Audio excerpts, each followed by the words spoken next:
하나님은 오늘도 저와 여러분에게 24시간이라고 하는 선물을 주셨습니다.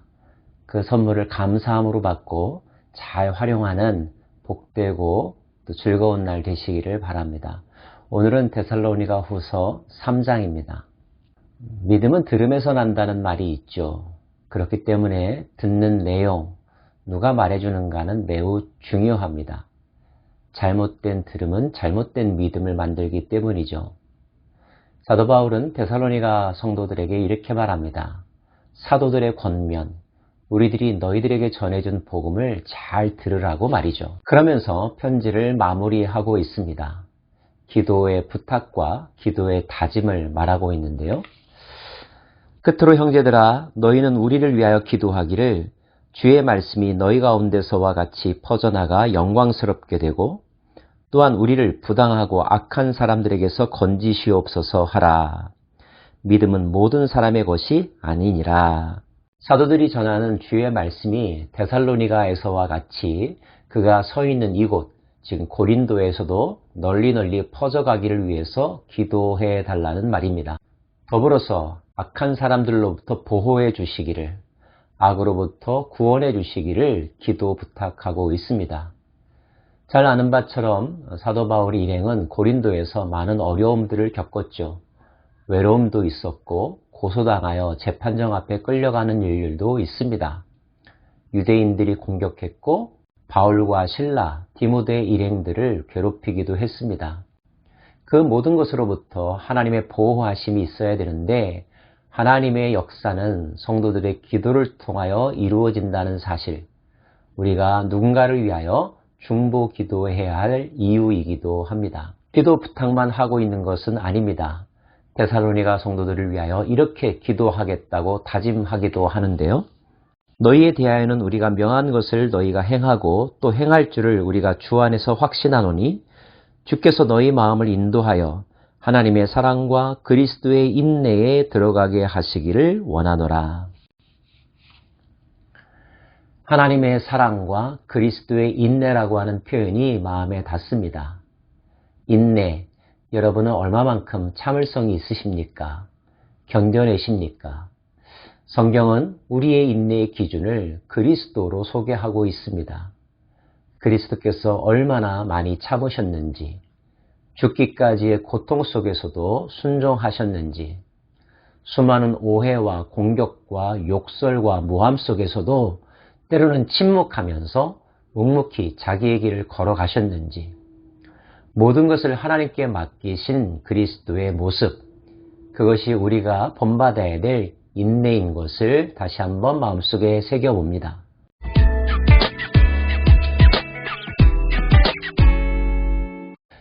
편지 후반부에서 사도 바울은 몇 가지 권면의 말씀을 다시 한번 강조합니다. 그 중에 첫째는 게으르지 말라는 것입니다. 형제들아, 우리 주 예수 그리스도의 이름으로 너희를 명하노니 게으르게 행하고 우리에게서 받은 전통대로 행하지 아니하는 모든 형제에게서 떠나라. 데살로니가에는 종말을 이유로 또 하나님의 은혜와 사랑을 이유로 열심히 일하지 아니하고 나태하고 다른 사람의 도움만을 바라면서 사는 사람들이 있었습니다. 그것은 과연 성경적인 태도일까요? 아닙니다. 하나님은 열심히 일하는 분이시죠.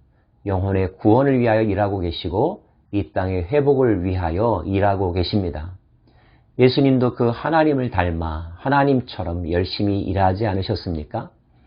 일할 수 있다는 것, 일한다는 것은 특권이자 사명입니다. 복음을 전하는 일도 열심히 해야 되고 우리에게 맡겨진 삶의 자리에서 자신의 행복과 평안을 위하여, 가족을 위하여, 그리고 이 땅과 사회 가운데 하나님의 나라와 공의가 실천되기를 위하여 열심히 일하는 것은 마땅히 이 땅에 지음받은 피조물들의 태도라는 사실을 우리는 기억해야 합니다.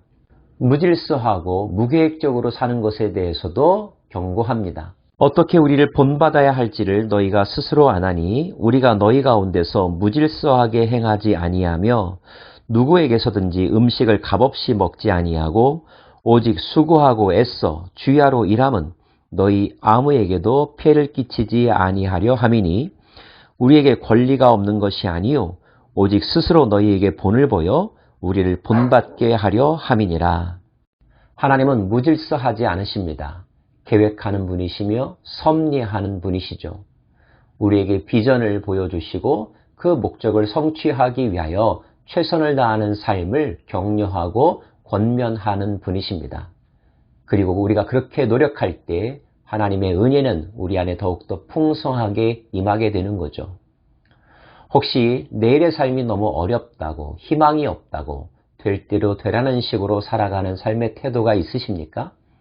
그것은 결코 하나님의 성품을 닮은 사람의 삶의 모습이 아닙니다. 하나님은 우리에게 생각할 능력을 주셨고 목표를 볼 수 있는, 비전을 볼 수 있는 시각을 허락하여 주셨습니다. 비전이 없으면 백성이 방자하게 행한다는 말이 있죠. 목표를 잃어버린 자는 아무렇게나 살아가려고 합니다. 무질서하게 되고 혼란하게 되고 나태하게 되고 결국 자멸하게 되는 것이죠. 오늘 여러분의 계획 노트가 빼곡히 차기를 원합니다. 그리고 자신이 어떻게 살아왔는지 점검할 수 있기를 원합니다. 매일매일 조금씩이지만 한 걸음 한 걸음 앞으로 전진하면서 살아간다면 어느샌가 저와 여러분은 하나님이 보시기에 참으로 기뻐할 만한 인생의 주인공, 거목과 같은 인생이 되어 있을 것입니다. 무책임하게 사는 것도 하나님 백성의 삶의 모습은 아닙니다. 여러분의 인생의 궁극적인 책임은 누구에게 있습니까? 1차적으로 여러분 자신에게 있습니다. 하나님이 여러분에게 맡겨주셨기 때문에 여러분은 여러분의 인생의 청지기들입니다. 성실함으로 잘 경영해야 할 것입니다. 더 풍성한 열매를 위하여 노력해야 할 것입니다. 매우 힘들고 어려울 때 다른 사람의 도움을 받을 수는 있겠지만 남으로부터 도움받는다는 것을 당연하게 여기며 늘 그것을 의지하며 사는 것은 옳지 못한 태도입니다. 땀을 흘리고 그 땀의 수고의 대가로 열매를 풍성하게 맛보는 삶, 그리고 그 열매를 나누어 줄 수 있는 삶, 이것이 바로 하나님께서 저와 여러분에게 원하시는 삶의 모습입니다.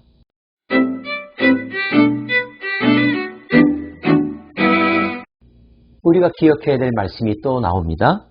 우리가 너희와 함께 있을 때에도 너희에게 명하기를 누구든지 일하기 싫거든 먹지도 말게 하라 하였더니 우리가 들은즉 너희 가운데서 게으르게 행하여 도무지 일하지 아니하고 일을 만들기만 하는 자들이 있다 하니 이런 자들에게 우리가 명하고 주 예수 그리스도 안에서 권하기를 조용히 일하고 자기 양식을 먹으라 하노라.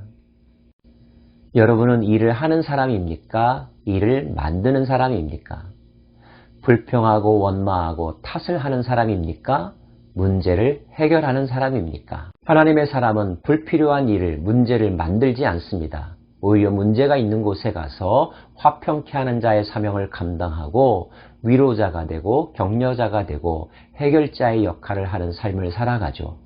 그러기 위하여 끊임없이 자기 개발해야 하는데 힘써야 하고 자신의 시야를 넓혀서 다른 사람이 어떠함에 대하여 내가 필요한 곳이 어딘가에 대하여서 소명의식을 가지고 바라보는 삶, 그리고 그 소명에 헌신하는 삶을 살아가야 할 것입니다.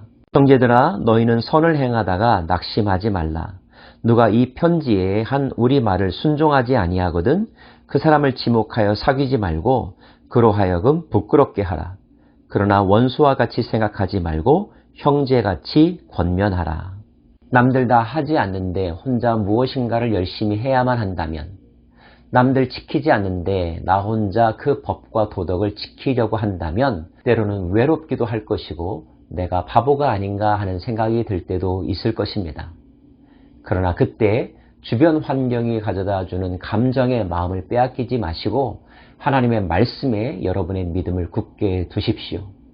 방향이 옳다면 끝까지 낙심하지 말고 그 길을 뚜벅뚜벅 걸어가야 할 것입니다. 그러면 결코 하나님은 우리의 성실함과 믿음을 실망시키지 않으십니다. 수고의 열매를 거두게 하실 것입니다.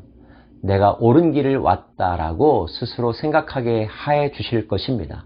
혹여나 세상의 허탄한 신화와 잘못된 가치관으로 유혹하는 자들이 있다면 그들과의 상종을 잠시 멈추십시오.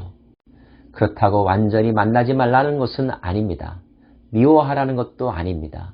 다만 그들로 하여금 그들이 잘못 생각하고 있음을, 너희들의 속삭임과 유혹에 내가 넘어가는 자가 아니라는 것을 보여주므로 그들도 하여금 깨닫게 하고 자기를 돌아보게 하라고 권면하고 있습니다. 그것은 그 사람 존재에 대한 부정이 아니라 그 사람의 잘못된 생각과 가치관에 대하여 동의하지 않는다는 것을 분명하게 말하라는 뜻이죠. 그리고 우리는 더욱더 기도하고 더 탁월한 실력으로 그들을 압도하고 그들을 선한 길로 이끌어가야 할 것입니다. 여전히 우리가 사랑해야 될 대상이니까요. 사도 바울이 이렇게 실질적인 권면을 하는 이유는 하나님의 은혜를 이유로, 종말을 이유로 현실 도피적인 생각으로 신앙생활하는 사람들, 무책임하고 무계획적이며 성실하지 못한 태도로 살아가는 사람들이 있었기 때문인데 그것은 결코 예수님의 가르침이 아니며 하나님의 뜻도 아니라는 것입니다. 힘들고 어려운 때이지만, 불투명한 미래로 답답한 때이지만, 또 내가 아무리 노력해도 내 노력대로 되지 않는다는 생각이 들기도 하지만 그렇다고 해서 우리 안에 있는 올바른 가치관마저 뽑아버리지는 않기를 바랍니다. 세상은 절망인 것 같지만 그러나 가만히 들여다보면 그 속에 하나님의 사람들이 있고 하나님께서 주시는 소망이 있답니다. 오늘도 열심히 살아가십시다. 법과 도덕을 잘 지키십시다. 하나님이 기뻐하시는 삶이 무엇인지 묵상하십시다. 그리고 하나님의 기쁨이 되기 위하여 최선을 다하여 시간을 사용하고 우리에게 주신 에너지를 사용하고 우리에게 주어진 모든 조건들을 잘 선용하십시다. 그것이 바로 거룩한 삶이며 거룩한 삶을 살아가는 자들은 주의 강림의 날에 그 주님과 영원히 함께하는 큰 영광과 승리와 기쁨을 누리게 될 것입니다. 기도하겠습니다.